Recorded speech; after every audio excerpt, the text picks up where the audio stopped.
Luis Rivera Manso, aquí está. Lleva tu vida a otro nivel. Oye, buenos días, Moraima. Buenos días a Fernan. Buenos días a Juan Carlos y a toda la gente que nos está escuchando. Oye, y los que nos están viendo, porque a través de online me enteré de que ya estamos ahí y nos están viendo por toda esa señal de cable. Wow. Cierto. Mira, cuando yo veo a Edwin con el sombrero que dice Puerto Rico, no sé por qué le queda tan bien. O sea, para mí yo estoy frente a un prócer importante que ha impactado la historia, ha hecho una aportación al país, de hecho lo está haciendo. Así que yo no sé si es palabra profética, pero vengo con una buena Puerto Rico. Es espectacular ese el sombrero, se ha puesto de moda. Se ha puesto de moda. César lo ha puesto. César lo ha puesto de moda. Hoy vengo con el César look. Te queda chévere. Y yo quisiera como que ir al tema de hoy que hemos estado siguiendo, lo de historias de ayer para el liderazgo de hoy. Y lo que hacemos es como mirar eso siempre a otro nivel, se ha distinguido por él. Ir de la escritura a la motivación y de ahí a tu corazón. Y la idea es cómo leemos la escritura, insertamos esos principios de liderazgo. Eso ha sido como el distintivo de lo que en los años que lleva transmitiéndose, lleva tu vida a otro nivel, existe. Y hoy quisiera que usáramos una parábola de Jesús, y algo que debemos saber es que cuando Jesús o como los redactores colocan las parábolas, si se fijan, muchas veces están en sets o están en colecciones, debe ser la palabra. Y cuando uno lee el Evangelio según San Mateo, capítulo 25, uno encuentra en el capítulo 25 3 parábolas al hilo. Y cuando uno les estudia, uno debe preguntarse, ¿qué está tratando de decir Jesús? ¿Qué está tratando de contestar? ¿O cómo están conectadas? Y algo que, ¿verdad? Cuando nosotros miramos el Evangelio según San Mateo, y quizás antes de ir a ella quisiera poner unos puntos de fundamento. Cuando uno mira el Evangelio según San Mateo, este es un evangelio que su material está organizado para apelar a la conciencia del pueblo judío. Y eso lo sabemos por algo que se llama prejuicio de redacción. Y el prejuicio de redacción no es malo, es la idea desde qué óptica el redactor organiza el material para compartirlo. ¿Por qué hemos dicho que el Evangelio de Mateo tiene alguna perspectiva redaccional para hablar al pueblo judío? Porque cuenta la historia de Jesús para decirle a este pueblo, este es el Mesías. Ejemplos claros. Cuando uno empieza a mirar el libro, en Mateo tú te das cuenta que lo primero que arranca el Evangelio es con una genealogía. Este es el Evangelio de Jesucristo, Dios de Abraham y Dios de Jacob. Desde Abraham va y lo busca. ¿Por qué comienza con una genealogía? Pues porque le quiere decir al pueblo judío que este Mesías es el que de alguna manera fue profetizado a través de la línea de David. Por eso él comienza con una genealogía, porque los judíos son como pasa en el barrio nuestro. Dicen, ¿de quién tú eres hijo? Juan Carlos, ¿tú eres de dónde? De los Barretos, de qué sé yo. ¿Tú eres de los Oyola de dónde? Ese de los Mansos. ¿Tú eres familia de...? Porque si conozco a tu familia, te conozco a ti. Exacto. Entonces comienza de esa manera. Segundo, uno se da cuenta que en los primeros 2 capítulos de Mateo repite en 5 ocasiones. Cuando uno ve que un redactor en 2 capítulos utiliza una misma frase, no es casual. Y la frase de Mateo es para que se cumpliese lo dicho por el profeta. Decir para que se cumpliese lo dicho y tornar al texto antiguo para ver dónde Jesús cumple con esto, lo que está queriendo decir es nuestros mayores, el testamento antiguo, la palabra dada, hay un plan. Lo que hace es tratar de identificar a Jesús con esa tradición profética. Así que Mateo está consciente y los títulos que utiliza. Tercer ejemplo, Mateo rescata y da fuertemente a Jesús, este es el Hijo del Hombre. Y ese es un término que viene del periodo intertestamentario y es un término que identifica a Jesús como un Mesías liberador. Entonces, cuando uno ve un cuarto ejemplo, esta parábola está en Mateo capítulo 25. Y aunque esto sonará tonto, pero tengo que decirlo, viene después del capítulo 24. ¿Verdad? No he dicho mucho, pero sí he dicho mucho. Mateo 25 viene después del 24. Y cuando uno lee el capítulo 24 de Mateo, es el capítulo o comienza lo que se llama el discurso escatológico de Jesús. Miren cómo Mateo quiere vincular a Jesús con el contexto judío. ¿Saben? Ustedes saben cuántos libros, una preguntita, ¿cuántos libros tiene la Torá? ¿Saben? Yo sabía. Ah, ¿Son 4, son 5? 5, el Pentateuco, ¿cuántos libros tiene? 5, que son Génesis, Éxodo, Levítico, Número y Deuteronomio.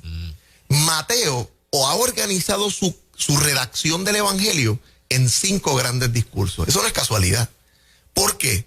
Porque Mateo está hablándole al pueblo que conoce la Torá y el quinto discurso discurso de Jesús es el escatológico. Y en el capítulo 24 él comienza con la profecía de la destrucción del templo, que se dará en el año 70, pero nos empieza a articular teológicamente el tiempo del fin.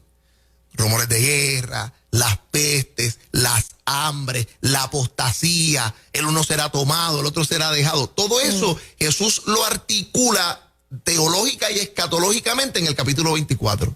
Entonces el 25, que es el que nos interesa a nosotros hoy, lo que nos presentan son 3 parábolas que intenta dar en un discurso campestre, sencillo, campechano, lo que ha articulado teológicamente en el 24. Porque si en el 24 nos dijo cómo son los tiempos del fin, en el 25 nos está diciendo cómo se vive en un tiempo así. La primera parábola que sale hoy, la primera historia, las 10 vírgenes. La segunda historia, los empleados y las monedas. Y la tercera, el juicio a las naciones. Así que Jesús en el capítulo 25 está articulando. ¿Y qué nos dice en estas historias? Yo quiero añadir o tomar 3 principios de liderazgo que yo veo en esas historias de ayer para el mundo de hoy, basados en la realidad de la parucía del Mesías.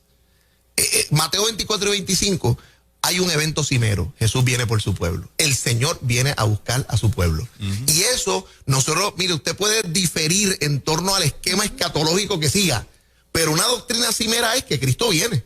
Y el retorno de Jesús tiene también implicaciones para nuestro liderazgo. El primer principio de estas historias, en la parucía o en la venida, líder que me escucha, siempre hay gente que la toma en serio y gente que no. En el liderazgo hay gente que lo toma en serio y gente que no. ¿Por qué? Porque en la primera historia se nos presenta, la colección son 10 vírgenes, pero hay una característica que las divide a ambas. Y unas son sensatas y otras son insensatas. Unas son prudentes y otras son imprudentes. Unas son sabias y otras son necias. ¿Cuál es la diferencia entre cada una de ellas? Que unas toman la parucía en serio y otras no. Unas, en este evento, que cuando uno empieza a leer la parábola, nos presenta la historia de cómo era una boda en el primer siglo. Jesús utiliza, mire, en una villa campesina, esto era todo un acontecimiento. El novio iba a buscar a la novia a la casa de su padre para ir al lugar donde iban a vivir, donde iba a ser la fiesta. Entonces, esto es rural. La gente decía, por ahí va. Y entonces la gente se paraba en las villas para hacer el séquito. O sea, esperar a que el novio fuera, y cuando van de vuelta, los invitados y todos van en una procesión para entrar al sitio. Así que estas mujeres se han vestido de blanco, han tomado sus lámparas y están esperando porque se hace tarde, quizás entre tarde y noche, necesitan su lámpara para entrar a la fiesta. Pero por alguna razón Jesús nos aprovecha la historia de ese fiestón que van a disfrutar para contarnos que se demora ese proceso y aquellas vírgenes todas se duermen o están a la expectativa, pero tienen unas lámparas encendidas. Y el asunto aquí está en que las que lo tomaron en serio tienen su lámpara llena de aceite, mientras las que no, solo está a medias. Así que el asunto aquí no es la lámpara, ni es la expectativa, es que no tenemos aceite suficiente para hacerlo. Es decir, cuán en serio nosotros verdaderamente estamos tomando el asunto del retorno del maestro. Y eso es una actitud de vida, y eso es una actitud que tiene que ver con el llamado que nosotros tenemos. ¿Cuán en serio estás tomando tu experiencia? Pues de alguna manera Jesús ha dicho, las que son sabias tienen su lámpara llena de aceite y están a la expectativa del maestro. Las que son necias, aunque quieren estar en la espera, no están preparadas para su regreso. Y tal vez hoy, yo creo que el Señor nos está quizás hablando a cada uno de nosotros de necesitar estar preparados. Si el Señor viniese hoy, nosotros estamos preparados. La realidad de la parucía es número uno. Unos la toman en serio y otros no. Y nosotros hoy, creo que nuestra vida ha sido punta de lanza en retornar al discurso del mensaje de Cristo viene. Creo que hace muchos años atrás, y tome fuera de lo que nos ha pasado, de reaccionar teológicamente al contexto del COVID, de lo que nos ha sucedido, ese mensaje, Juan Carlos, había desaparecido de nuestra iglesia. Totalmente. O sea, tú empiezas a pensar de antes de la señal de los tiempos o de retornar a un discurso escatológico con esperanza, con estudio, con volvernos a preguntar, pero lejos. O sea, yo no recuerdo posiblemente figuras desde quizá a lo mejor un Rivas Dominici, que uno puede tener, ¿verdad? Estar con ellos o no, pero no había como un discurso cabal, sensato, que es algo que ha empezado a recuperar, creo que Magdiel Narváez y muchas personas que ahora están interesados en el tema escatológico como una señal del tiempo. Así es. Y es que es hermoso porque aunque haya evidencia de que la humanidad puede pasar por momentos difíciles dentro de ese proceso, lo más que trae un mensaje de segunda venida es esperanza. Exacto. Es vida eterna, es oportunidad de salvación. Yes. O sea, todo gira en torno a algo hermoso que cada ser humano debe apreciar para aceptarlo. La segunda venida de Cristo no es malo, es buenísimo. Eso es. Pero por décadas se ha presentado como una imagen de terror, como una historia de terror o un evento de terror, ¿verdad? Porque el cuco, todo el que ha crecido por la casa cristiana se despertó una mañana y no vio a su papá y dice, me quedé. O durmiendo escuchaste una trompeta. Sí. Y se ha presentado lamentablemente así. Yo creo que es algo cultural también que hay que romper con eso. Claro. Así que en el principio de liderazgo esta mañana, historias de ayer para el líder de hoy, yo veo en la parucía un principio de liderazgo y es, unos lo toman en serio, otros no. El primer principio, seriedad. Las parábolas nos presentan que el asunto de la venida del esposo es serio para las vírgenes, que el asunto de la venida del Señor a pedir cuentas por su moneda es serio. Y la parábola del juicio de las naciones también es serio, donde se separarán los cabros de las ovejas, la paja del grano. Segundo principio, veo en el principio de hoy de estas historias que hay siempre asociado a la parucía un concepto de rendición de cuentas.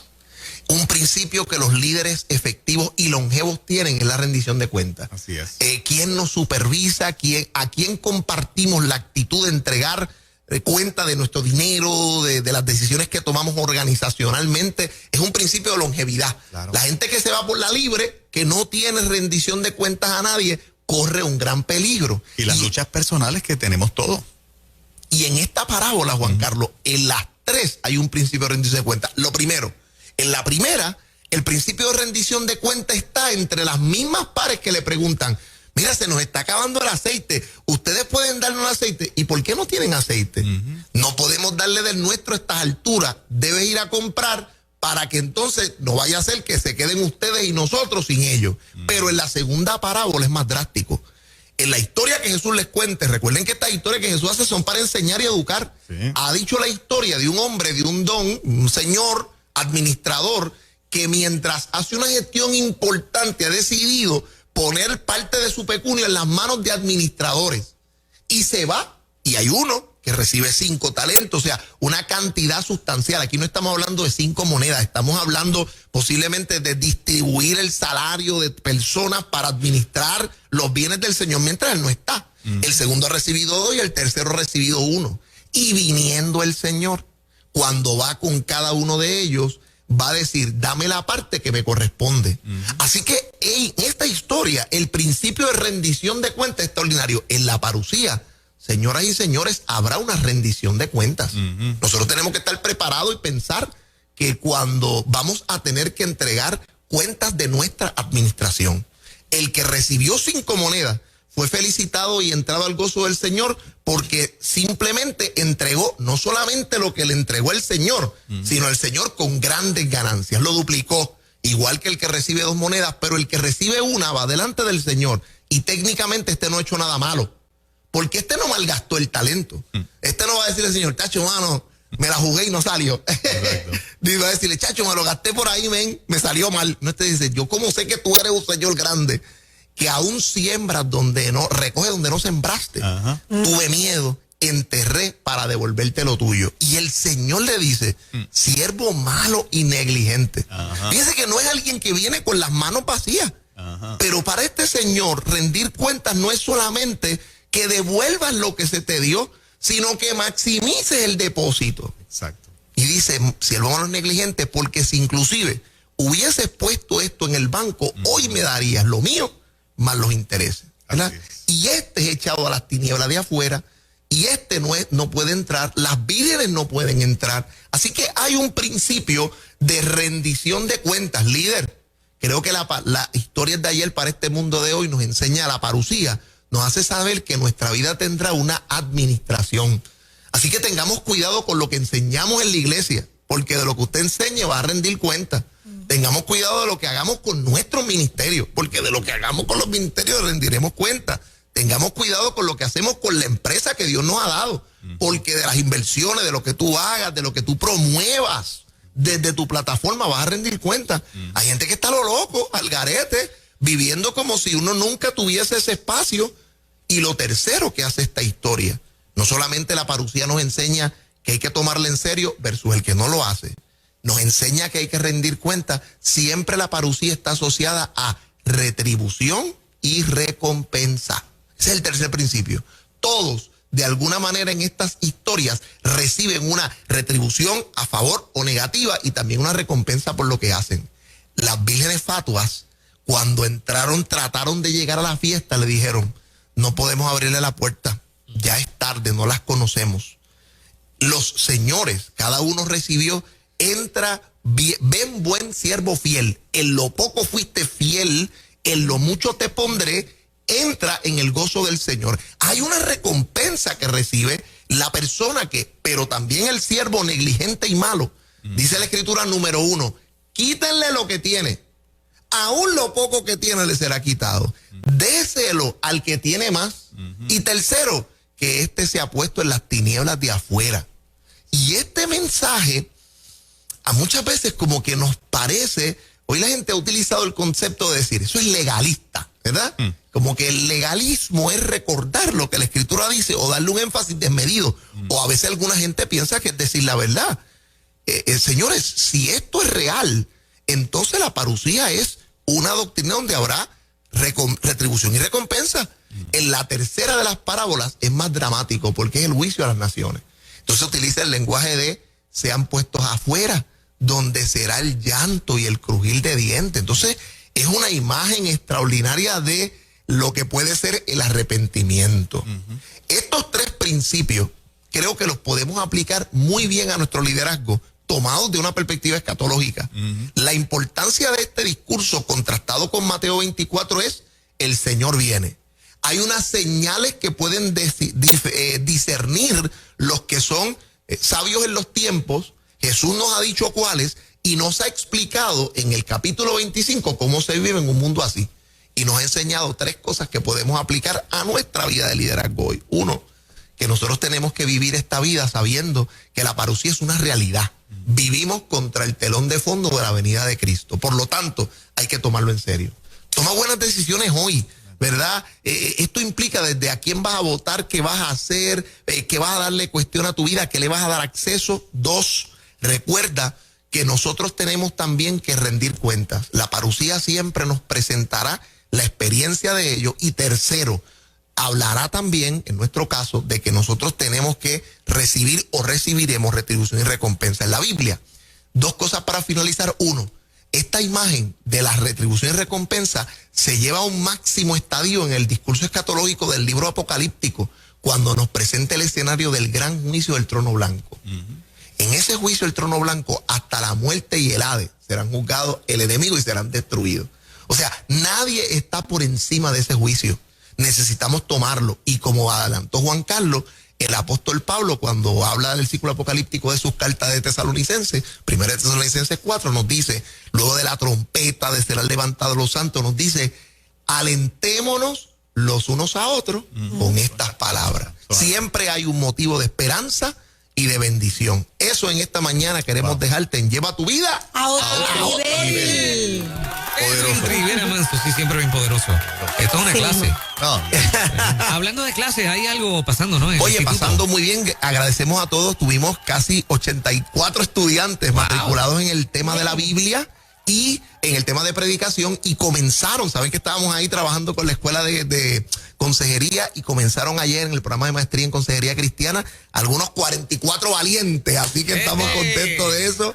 Y ya sabe, puede buscarnos a través de edwinriveramanso.com.org, la página de la universidad y de los cursos que estamos ofreciendo, y así también a las iglesias. Ya estamos disponibles para los Zoom, los talleres, también para invitaciones este año o el próximo, llamándonos al 787-645-8188, 787-645-8188. Eso, Excelente. Edwin Rivera Manso, un abrazo, hermano. Gracias, Edwin. Gracias, bendiciones. 8:51 en la mañana, estás en Ruta Nueva Vida 97.7, Puerto Rico. Buenos días, por ahí viene el profeta de la tecnología. Tecnología al día, Alex O'Shart. Muy en breve, no te lo puedes perder.